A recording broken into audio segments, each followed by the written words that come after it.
এই মুহূর্তের সবচেয়ে গুরুত্বপূর্ণ খবর, কলকাতা হাইকোর্টের বিচারপতি মাননীয় অভিজিৎ গঙ্গোপাধ্যায় ভুল স্বীকার করলেন। বার অ্যাসোসিয়েশনে উঠল এজলাস বয়কট। বারে গিয়ে সদস্যদের সঙ্গে দেখা করে মাথা গরমের কথা স্বীকার করে নিলেন বিচারপতি অভিজিৎ গঙ্গোপাধ্যায়। কার্যত ভুল স্বীকার করে তিনি জানান, কাজ করতে গেলে মাথা গরম হয়।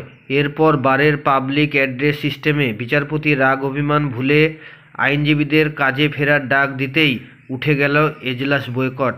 সোমবার এক আইনজীবীকে হেনস্থার অভিযোগে মঙ্গলবার থেকে বিচারপতি অভিজিৎ গঙ্গোপাধ্যায়ের এজলাস বয়কটে ডাক দিয়েছিল কলকাতা হাইকোর্টের বার অ্যাসোসিয়েশন। বয়কটের প্রথম দিন থেকে দুদিন হাইকোর্টে গরহাজির থাকার পর বৃহস্পতিবার কোর্টে আসেন বিচারপতি গঙ্গোপাধ্যায়। তার এজলাসে এসে বসেন ঠিক 11:33 আদালতের নিয়ম মতো কাজও শুরু করেন। কিন্তু বারের সিদ্ধান্ত মেনে এদিন অনেক আইনজীবী এজলাসে উপস্থিত ছিলেন না। অবশেষে মামলার তালিকা ধরে ডেকে এক সময় এজলাস ছাড়েন বিচারপতি। এরপরেই তিনি ফোনে কথা বলেন বার অ্যাসোসিয়েশনের সম্পাদক বিশ্বব্রত বসু মল্লিকের সঙ্গে। তাকে জানান বারে এসে আইনজীবীদের সঙ্গে কথা বলতে চান। দুপুর 1:20 নাগাদ বিচারপতি গঙ্গোপাধ্যায় হাজির হন 2 নং হাইকোর্ট বার অ্যাসোসিয়েশনে।